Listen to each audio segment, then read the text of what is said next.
नमस्कार, स्वागत है आपका न्यूज 11 भारत में। इस वक्त तमाम खबरों के साथ मैं हूं आसिया। पहले दिल्ली से खबर, जहां सुप्रीम कोर्ट से झारखंड डीजीपी और देवघर एसपी को बड़ी राहत मिली है। संसद की प्रिविलेज एंड एथिक्स कमेटी के सामने उपस्थित होने पर रोक लगाई गई है।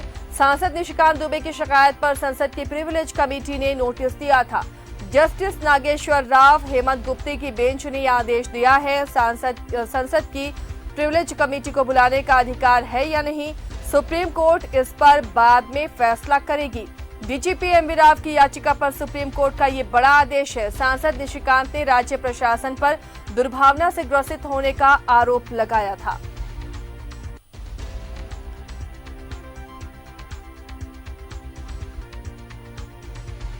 डीजीपी एमवी राव की याचिका पर सुप्रीम कोर्ट का बड़ा आदेश।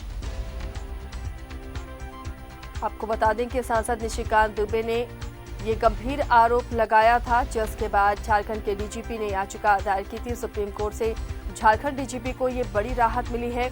संसद की प्रिविलेज एंड एथिक्स कमेटी के सामने उपस्थित होने पर रोक लगी है।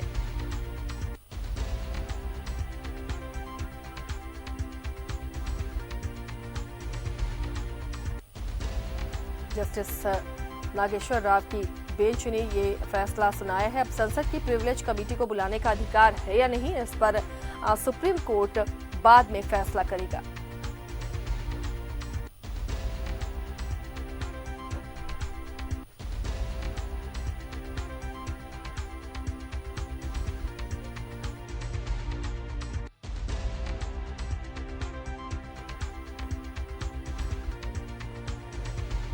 सहयोगी ऋषिकेश दिल्ली से जुड़े हुए हैं अपडेट के साथ। ऋषिकेश, ये बड़ी राहत है डीजीपी एमवी राव को, इसके बारे में पूरी जानकारी दें। कैसे ये बड़ी राहत है और क्या ये अधिकार है संसद की प्रिविलेज कमेटी को कि ऐसे किसी को उपस्थित होने का आदेश दिया जाए?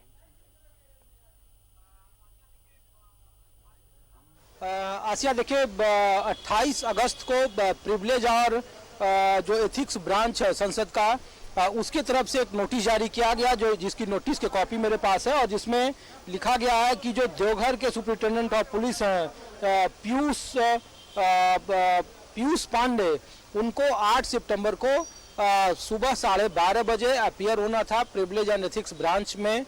और इस पे आरोप लगाया गया था कि सांसद निशिकांत दुबे, जो देवघर गोड्डा से सांसद है बीजेपी के, उन्होंने लिखा था प्रिविलेज और एथिक्स के जो ब्रांच है कि जानबूझकर दुर्भावना से उनके खिलाफ एफआईआर किए जा रहे हैं, जो सरकारी मशीनरी का दुरुपयोग है और उनके अधिकारों का हनन हो रहा है।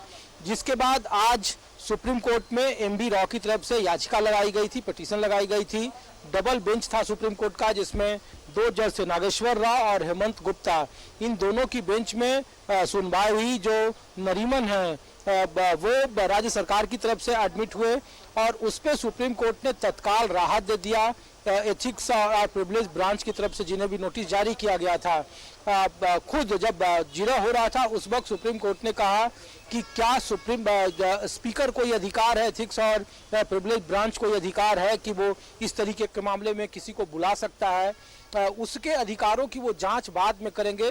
फिलहाल इसमें जिनको भी नोटिस दिया गया है इस तरह के मसले में, उनको तत्काल स्टे लगाया जाता है, उस पर फिलहाल रोक लगाई जाती है जब तक कि सुप्रीम कोर्ट उनके अधिकारों की जांच नहीं करेगा। तो ये एक बड़ी राहत थी। 8 सितंबर को 12:30 बजे संसद भवन का जो ग्रुप डी है, ब्लॉक डी है, उसमें 12:30 बजे प्रेजेंट होना था, लेकिन फिलहाल ये राहत है। इसका दूसरा पक्ष ये भी कह सकते हैं कि सांसद निशिकांत दुबे के लिए एक झटका है सुप्रीम कोर्ट से। सुप्रीम कोर्ट ने इसे स्टे दे दिया है। इसके पहले इसी सुप्रीम कोर्ट में जो वहाँ के डीजीपी के नियुक्ति का मामला था, उस पर स्टे मिला था, खारिज कर दिया गया था सीनियरिटी को लेकर के। तो ये एक बड़ा राहत है वहाँ के अधिकारियों के लिए, प्रशासन के लिए, जिन पे आरोप लगाया गया था कि दुर्भावना से ग्रसित होकर एक सांसद के खिलाफ एफआईआर किए जा रहे हैं, तो सरकारी मशीनरी का दुरुपयोग है। इसको सुप्रीम कोर्ट ने स्टे लगा दिया है। किसी को भी एथिक्स और प्रिविलेज ब्रांच के सामने उपस्थित होने की जरूरत नहीं है अगले आदेश तक, जब तक कि संसद के प्रिविलेज और एथिक्स ब्रांच के अधिकारों की जांच सुप्रीम कोर्ट न कर ले। आसिया, चलिए, शुक्रिया ऋषिकेश इस तमाम जानकारी के लिए। तो बड़ी राहत के तौर पर इसे देखा जा सकता है। डीजीपी एमवी राव को ये बड़ी राहत सुप्रीम कोर्ट से मिली है।